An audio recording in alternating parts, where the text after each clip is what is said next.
Okay, in this video I'm going to talk about tips and tricks and need-to-knows on the Leica CS20. Alright, for the first tip we're going to talk about jobs.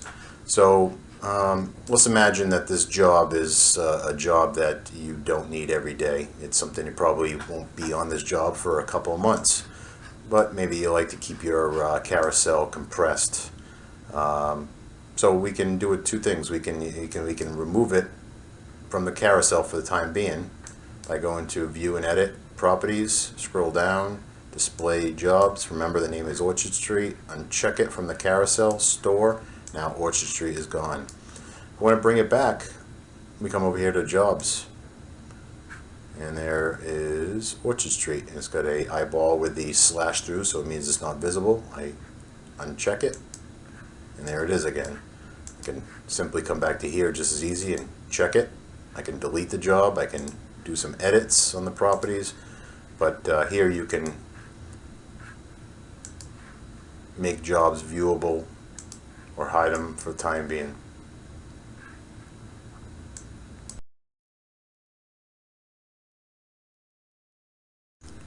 Okay, my tip number 2.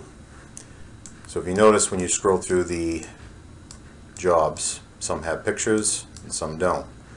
The default is the L blank canvas here, and others have pictures attached. Imagine your smartphone, and you quickly would jump to an app based on the app itself and not the little lettering that says what the app is. So thinking the same way, you might be inclined when you're scrolling through here to quickly jump to find the picture versus reading the job. So if that's the case, so we'll start a new job, and we'll call this, for easy numbers, let's go with test. And down here we have after storing job, capture an image. So I check that on, and when I store it, I have my camera turns on the back of my CS20, and I can capture an image and attach it. Now it's attached to the job. Now let's say the job a couple of months later, years, whatever, you realize that that picture could be replaced, or maybe you don't like it at all. So you come into Properties, scroll down, Display. You can either change the image, point to another image, or you could just uncheck it, Store, and now it's gone.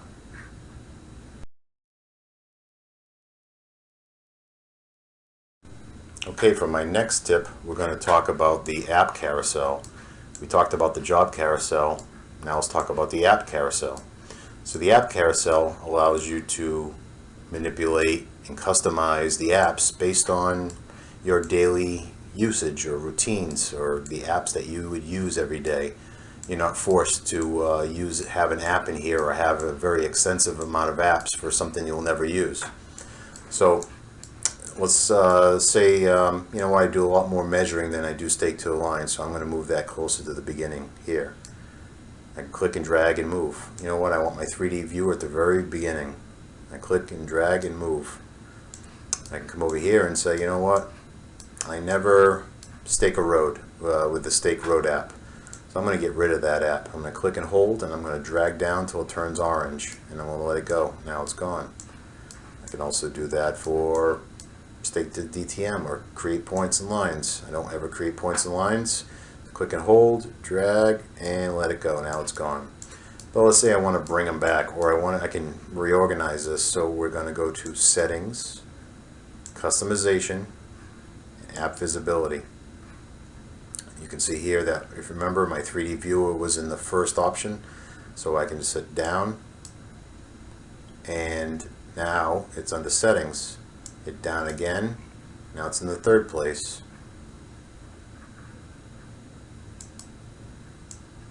So 1, 2, 3, and there's my settings. There's my 3D viewer. So settings, customization, app visibility. Scroll down here, and all of a sudden I go, oh, and here's my base. I was wondering where it went to, so I switch to base, uncheck, bring it up, all the way to the very beginning, and maybe I'll move it down a couple and say okay. There's my switch to base. So these apps are very customizable, and you can use it to your advantage.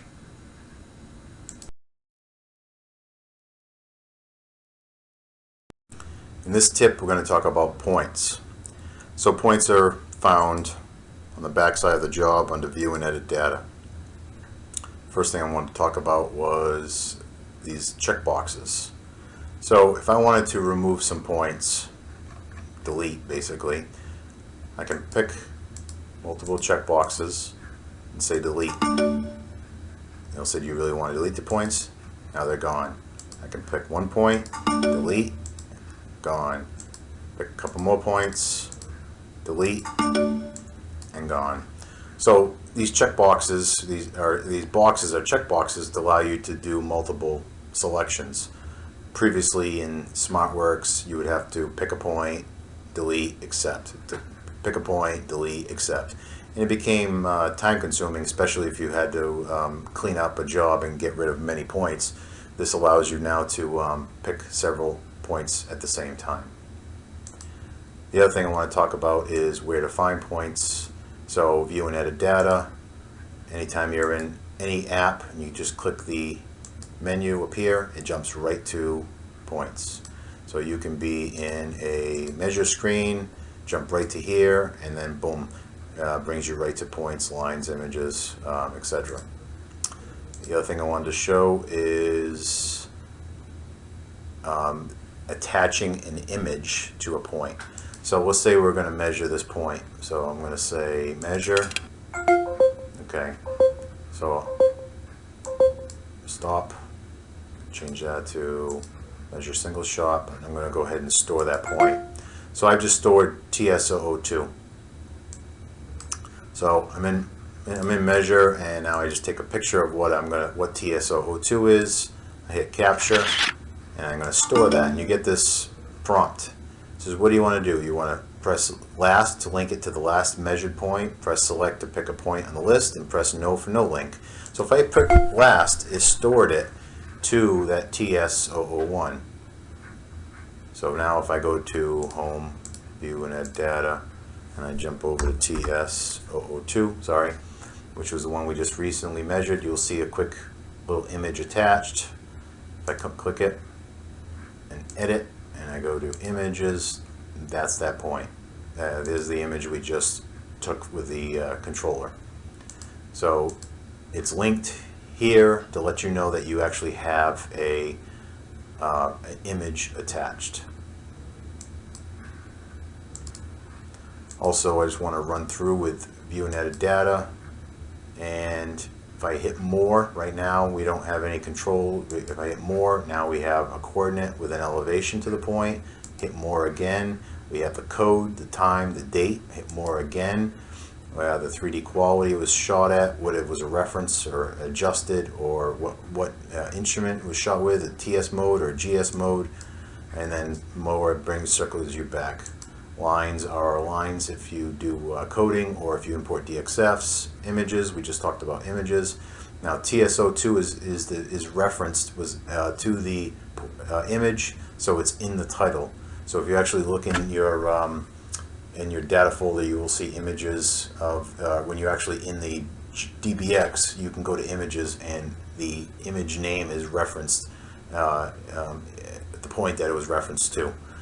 Scans, if we do scans, and then the 3D view of all your points. So View and Edit Data. Also function, I can go to filter, and I can change my points from ascending, descending, date oldest, date newest, that's preference. Lines, line is setting, if I want to, how I want the lines to view, and images, how I want images to be viewed. Function filter, I can also do a range of points. So if I want to see points 1 to 100 only, or I want to see with a wildcard on the ID time, I want to see everything I shot on today's date between 2:20 and 3:20. It will only be displayed. and points by instrument. If you're shooting with total station and GPS, you can break that apart, points with certain codes. So you have different ways to view your points, and of course all gives you multiple and redundant shots. So if you have a point that's been adjusted, in this case one has been shot multiple times, and you can see how it's only thing you care about is the highest class, but you can break it down to see exactly how many times point 4 was shot before it was averaged and point 3 was shot, etc. So function, filter, prefer highest point class only is the way you want to look at it. Also with points to be mentioned in 3D viewer, if I was to function, if I would actually look, before I could do that, if I actually went to 3D viewer and I looked at all my points and did a zoom extents, zoom window, these are all the points in the job and where they are. If I come to points and I say function, filter, point range, 1 to, I don't know what my point numbers are, point 1 to 20, and say OK. The only points you're going to see is 1 to 20. And if I come to 3D class, the only points you're going to see is 1 to 20. You don't see any more. So points, function, filter, 1 to 5. OK, 3D viewer. There you go, 1 to 5. And so all you see in there is 1 to 5. So if you're trying to find a point, or you only care about a handful of points out of 1,000 possible points, this is the place where you would want to kind of filter it. Come back to function, filter, change it to highest class, highest point class, say OK, now all your points are back.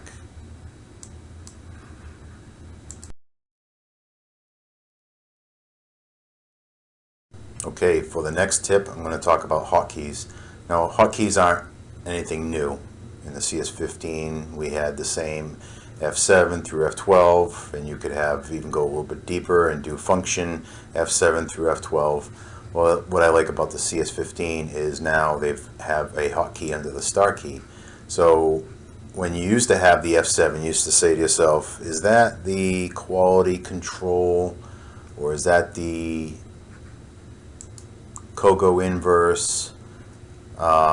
Now you can see exactly what the hotkey is. So let's go to hotkeys and set them up. So we go to settings, customization, hotkeys and favorites. So you have these 3 tabs. You can set up your standard hotkeys for the F7 through F12. And over here under the 3rd tab, GS favorites, is your star key. So here you can set up whatever you want for your hotkeys. So in this case, I do have a hotkey to get to the hotkeys, but you can set up anything to do with the equipment you're in. So if I'm under GS receiver right now, then all my hotkeys are relative to the GS. When I'm in total station mode, everything here would be relative to total station mode. So if you want Kogo inverse point to point on both, then you would have to set it up under both. So when you look at some of the options you can do imports and export data, Kogo, lots of Kogo options. You can jump directly to an app, which is newer on the newer version, where you could be in Stakeout and jump right into Measure, or you could be right in Measure and jump right to Stake to Align. So you can set up apps, user preferred, stuff like your settings, which once you set them once, you should be all set. But take a look at all these options and set them up as you prefer. So when I say OK, if I jump over to here and I change to total station mode, go to settings, customization, hotkeys. Again, you have to set these up. Your power search, your Kogo inverse. So if I wanted Kogo inverse point to point, say OK, say OK. So now when I'm ready to start in any mode, I could be in a measure mode, and I can be in the middle of measure mode, and I said, oh, I want to do a quick Kogo inverse between those 2 points. I go to here, pick the 2 points I want,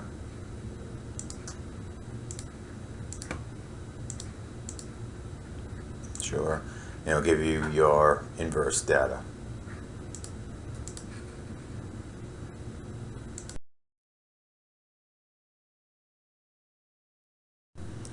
Okay, in this next tip we're going to talk about measuring and the modes of measuring. This is not so much a tip or a trick, but it's a kind of a workaround. So currently, if we wanted to measure, we have multiple options. So we come over to the measure and targets in the settings, and measure distance. We can shoot it with once, which is more of a fast and accurate. Once and fast is more of a quick, like a topo shot, and then continuous is more for doing stakeout.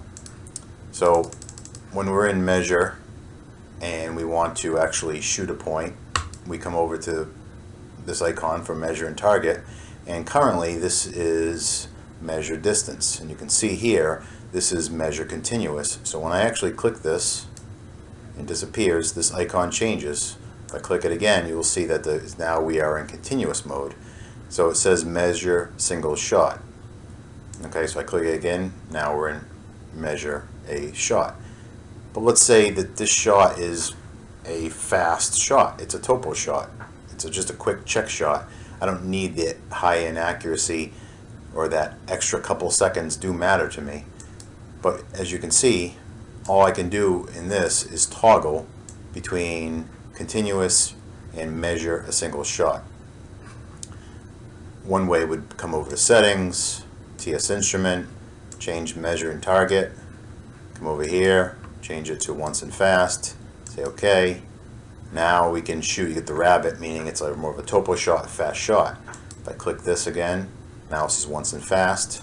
I do measure continuous, now I'm in continuous mode. I come back, this is measure single shot. Right? Now you can see I'm back in once and fast, or continuous, but I can't now get to a once or an accurate shot without going to the settings and doing it all over again. So here's a little trick on getting around that. So what you could do is you could create a couple of hotkeys. So if I come over to the star key and my last tip, come over to set hotkeys, and I can change the ability to toggle between fast and continuous and accurate by coming over to TS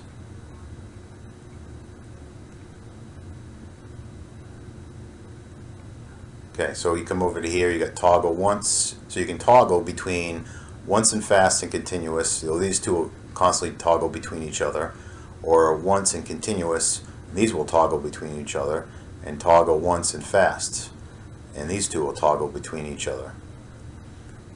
So I could make 3 hotkeys, and when I'm in once and fast and I want to jump to once, I would have to click this toggle key, but that becomes a little troublesome to remember which one is once and continuous. So here's an alternative. So I come down a little further and I'm going to turn on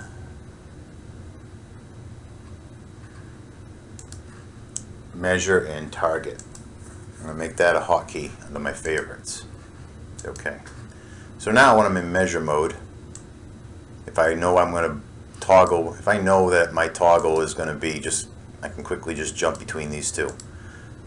Or now I can hit the star key and I have this new quick hotkey, measure targets, and I can just jump over here quickly, say once, and say OK.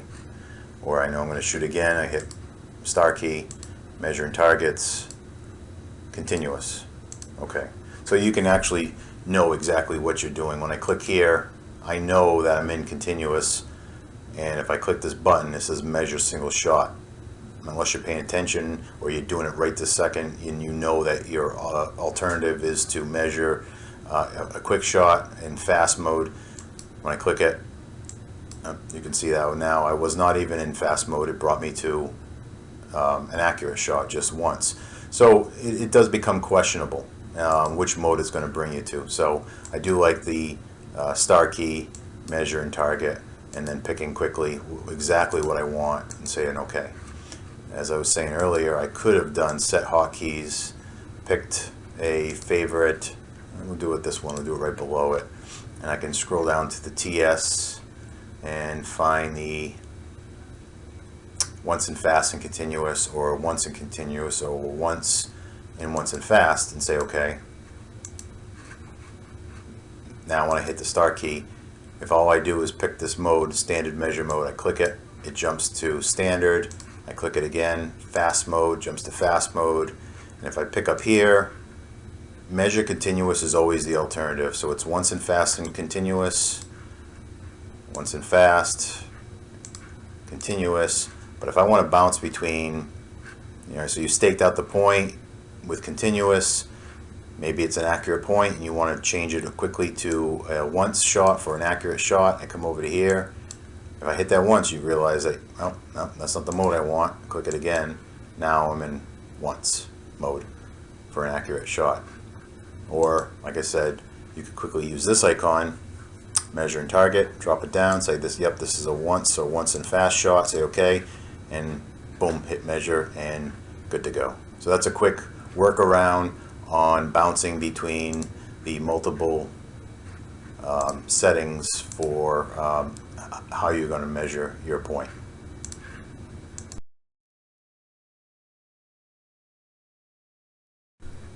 Okay, the next tip is tools, and the tools menu is found in the measure app and the Stakeout Points app. So we're going to go to measure and function, and there's where it's hidden, tools. So there's a couple apps I wanted to point out. One's check backsite. So this routine allows you to check your backsite on the fly. So basically you're in a foresight doing stakeout, and it's been a while since you checked the accuracy of your backsite. Maybe you have a station, hopefully you have a stationary backsite set up, or you happen to be walking around, you walk up to your backsite for a check, come over to check backsite. It's going to automatically turn right to the backsite where you did in setup mode, and it's going to check the angle, do a quick distance to it. In this case, the angle was good, but if your angle is out because of vibrations or settlement or whatever the reasons for, you can quickly just basically hit reset angle. It'll reset the angle, and then it'll automatically jump back into your stakeout screen. You continue with your stakeout. So that's good when you want to just every so often do a quick backside check. Make sure that everything you're laying out is accurate. The next thing is function tools is two-face. Two-face is good when you want to turn flop your scope and get a multiple angles, redundant angles, and redundant measurements to a foresight point. The bad thing is it'll basically, what it's doing is it's taking two measurements, one in face 1 and one in face 2, and splitting the difference. So if you sneeze or not holding the prism accurately, or some kind of interference goes on, it's not going to tell you that the residuals aren't going to tell you that you're out 30 seconds on the flop. It's just going to take the two measurements and split the difference. But if you have a solid point based with a bipod or a stationary foresight, this is a great app to have redundant angles and distances to your foresight point. The next routine is measure foresights. Measure foresights basically, in my opinion, takes the place of the Traverse routine. The Traverse routine, or the Traverse app, is still available for the CS20, but I find this a lot more user-friendly and kind of does exactly what I want it to do. The Traverse app used to was good when you had a multiple point traverse and you wanted to apply an adjustment on the end. Measure foresight would basically be if you have you want to put a fly point or dog leg, and you want to turn redundant angles and distances to that point for accuracy, and but you're only, it's that 1 point or maybe 2 points. You're not really running a Traverse routine.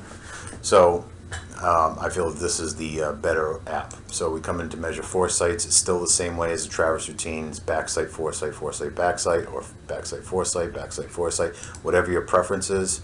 It's going to automatically aim to the prism and turn and flop the scope and take your measurements for you.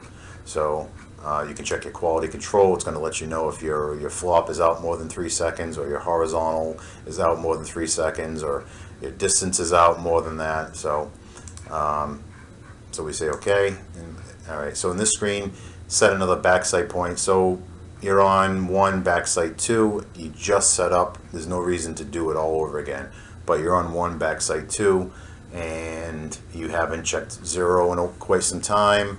You did a lot of topo work and you want to reset 0 in this case before you actually set an accurate angle. So go ahead and you'd say set, but in this case we just set up. We just left the setup app, so now we're just going to continue with our current setup. So we're going to use the current backside. So we say okay.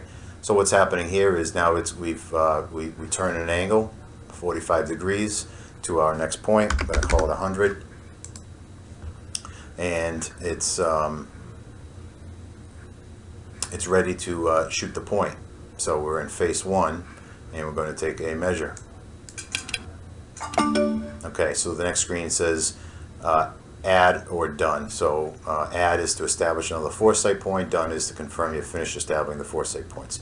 So basically what this says is add is you're setting point 100 over here, you're setting 101 over here, 102 over here, and you're going to set 3 or 4, 2 or 3, or as many multiple dog legs or fly points from your traverse right now. So all you're going to do is, so you have the ability to add multiple foresights with redundant angles and distances. But in this case, we're only setting 1 point. I mean, if I hit add, I can add 101 and then add again 102. And then when I'm all done, it'll close out to the horizon to the backside point. So in this case, we're only setting 1 point for this example, so we're going to say done. It's going to flop to 2, and quickly what happens is it's running through the routine where it's shooting the foresight, flops the scope 180 degrees, shoots the foresight again. If there are any residuals, it'll let you know that there was a residual. You can accept them, that they're out, and then it will close the horizon back to your backside. And when you're done, it'll give you your residuals here. Unfortunately, it works so fast on the automated portion with the simulator that you really don't get to see real-world examples of residuals. But if you actually run this routine, you'll start to see a little bit of a difference, 3-5 seconds or whatever. You can add more sets. You can look at the angles of the spreads and residuals of your angles. You can accept them. You can delete them. You can add more sets if you want. And then when you're done, just say okay. And now you have your foresight point with multiple redundant angles. So the next tools is under Stakeout Points. So what I've done here is I've done some points, I've staked them out. Let's go to Function Tools. Here I can check my backside again. Stakeout Points is definitely a checkpoint. Backside is in Stakeout and Measure. You can turn to a point if you're like wondering where point 40 is. You just basically can click this, and the gun will turn to that point in direction. You can enter a manual angle. Stake elevation is good for if you want to check an elevation. You can type in an elevation you want to check into without actually having to create a point to stake out. Export cut sheets is pretty good if you want to export points that were staked out into a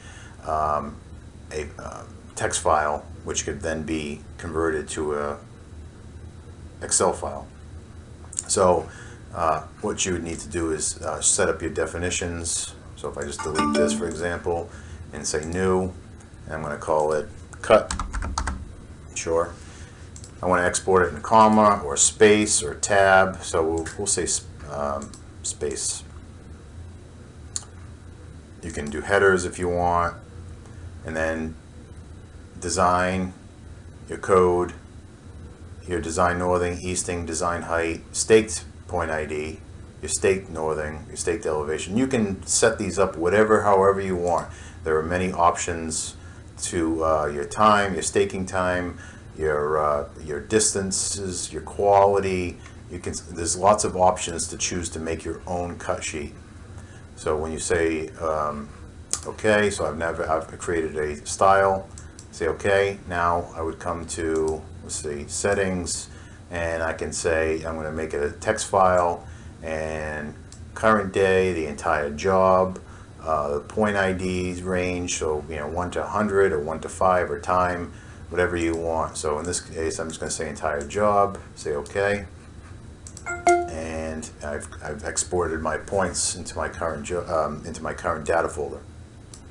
So if I look at that file, basically I've got my point, my code, my proposed northing, easting, elevation, and then my staked point number and my staked coordinate and my design height, my cuts and fills. You can pick, if I come over here again, function, tools, cut sheet. Sure, you can pick deltas and find your the differences in your differences in easting, your differences in northing, and then this text file can be imported into an Excel spreadsheet and used as a kind of a cut fill or stakeout cut sheet to be turned in.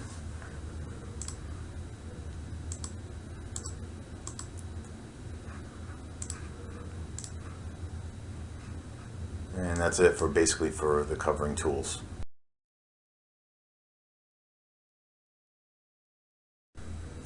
Next tip is 3D Viewer. So 3D Viewer took the place of Map, or was renamed from SmartWorks or the CS15.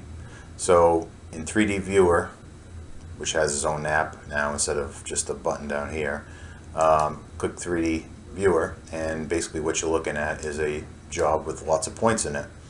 So I can zoom around. When I click the zoom magnifier glass, zoom extents, zoom in or out, zoom window, and zoom to point.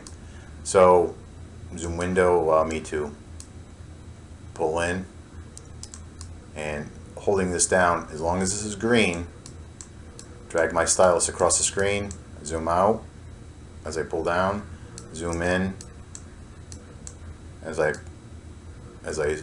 pan up.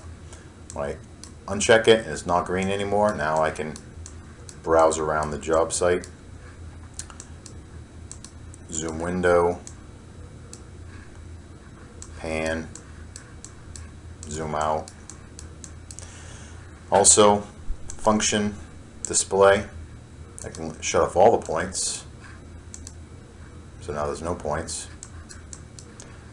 Function display points, turn it back on. I can say just show me IDs, codes, heights. I can show lines, scans, DTMs, background images, etc. So say I want to turn on the points, but maybe I only care about my control points. So this is obviously I have no idea where traverse point 2 is.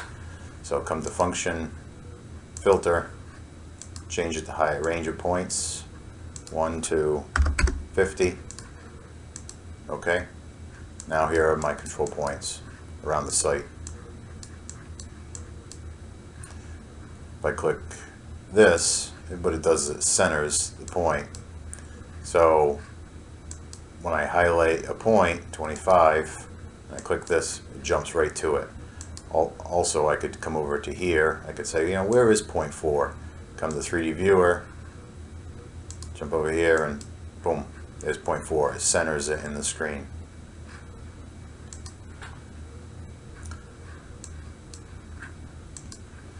Okay, so now your tools on your 3D viewer. So click in the eyeball. This is looking straight down in an aerial view, and this is more like a bird's eye view, like which is good for 3D mapping if you have it. So if I click the magnifying glass, I got a new tool here, which is a 3D orbit. Now I can kind of click and drag and pan around the site. If this was a bunch of points and you had a lot of topography, your points would kind of jump up and down based on the topo. So if you prefer something like that, it's good for understanding, looking at your elevations, or you can just work in your 2D format. that you're probably more familiar with. And the orbit is now gone. Gear, you can shut off layers. You know, if you don't want to see the proposed buildings, these are basically DXF imports. As well as if you're doing coding and line coding, you can also shut off that way. If I come to Stakeout Point, you'll notice these little tabs. You can kind of expand it all the way to both ends, or a little bit at a time. Same thing, I've got these under the eyeball. Now I have 3 views for stake points. So this is kind of looking around 2D. This will tell you your, so if I take a distance, okay, so it's your come and go wherever you are. Okay, I'm over here on 3 backsite, point number. There's my point. I'm trying to stake out to that point. I got to go away 704 feet. This point does it more like a 3D view, because if I come here, here's your orbit. And if I come to here, which is a lot of people prefer, this is the kind of the old way of just seeing come and go relative to the total station. So I'm going to stop. If I go to function settings, actually take that back. If I go to function flip view, now the gun is behind you and you're kind of walking away from the gun. Function flip view, now you're walking relative to the gun is in your line of sight. You can function settings, you can change your facing the instrument, facing the sun, facing, well, in total station mode your sun won't be an option, but facing another point. But in GPS, if you're in GPS, you're facing the sun.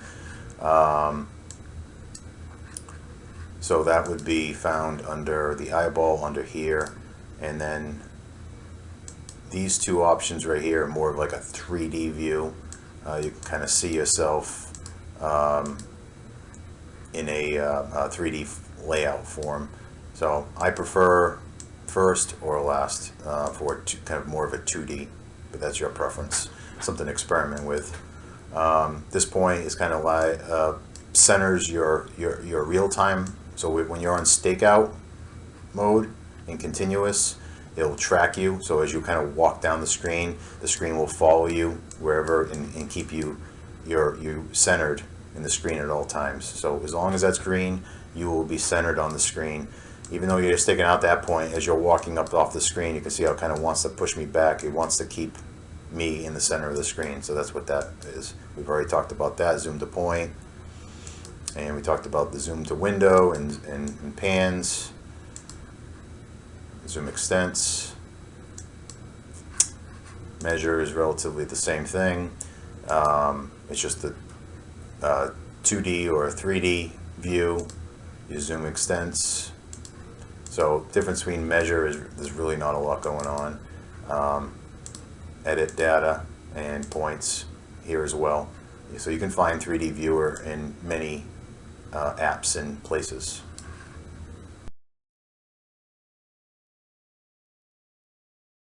Okay, in this tip we're going to talk about control files and linking jobs.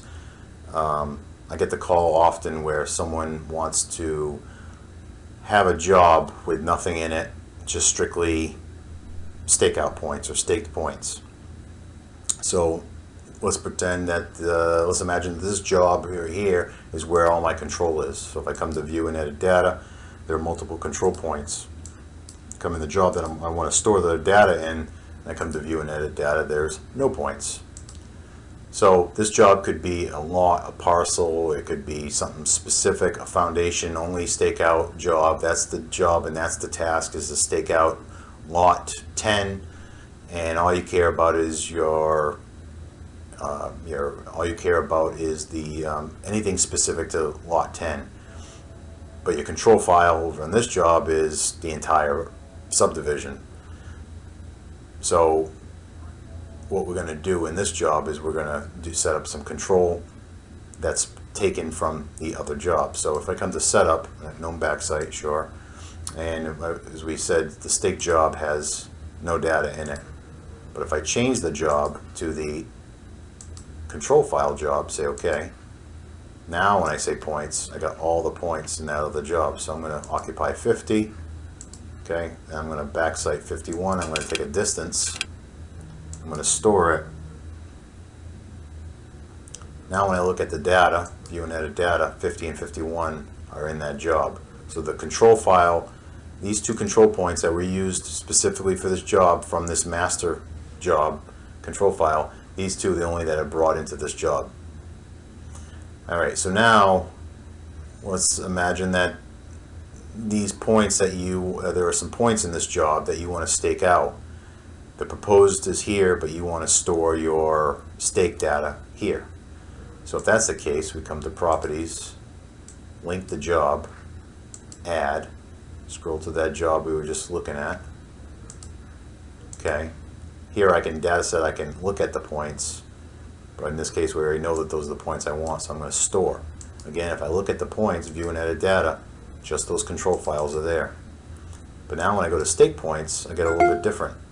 If I click here, I have all the points in that other job are referenced here. Alright, so I'm going to go ahead and just stake a point. I'm going to stake out 1,000, say OK. I'm going to take a distance to it. Okay, I know it's way off, but I'm going to store it. So I've stored, staked 1,000. So if I come to my points, there's my staked 1,000. So this is just the stake point, the proposed points not imported. This is just the surveyed data. So if I come to properties, that's what linked jobs does. It allows you to reference points to be staked from another job into your current job. Linked design data will allow you to bring in a DTM. If you've built a DTM and this job was the DTM is the entire job site, this entire subdivision, but maybe you're working on lot 10, you can bring in the DTM into lot 10, and then when you do lot 11 you bring the DTM again. All you're doing is you're referencing other design data. So the DTM, the road design, etc. is linked that you previously built in another job, and that's where that would be under linked design data. So in this case we're going to store, or we're going to go back, remove the linked job, remove, yep, store it. And now when we look at this again, all we have is the stake data and the traverse control was brought in. I want to point this out just for knowledge, that if I scroll down to the very first option menu, or if I come to function and home, there is a tab here to choose design data. If I click it, use points and lines data, if I turn that on and I pick it, and I can pick a job just like I did before under linked jobs. I can pick, we'll pick another job. We'll pick this job right here as an example.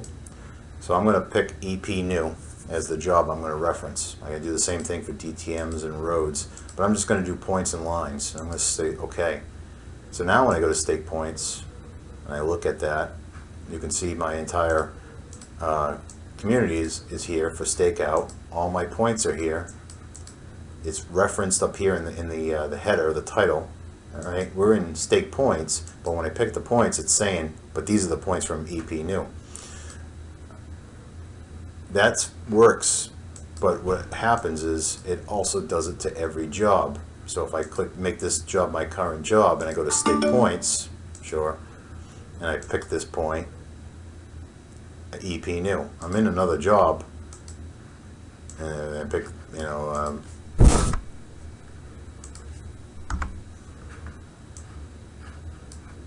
there we go, we'll do this one. Stake points, sure. Just referencing the control points and say EP new. So what happens is, if you use function home, come to this first option, if you use this, what you're doing is you're linking that job in that list to every single job. That might work if you worked on an airport and one job is for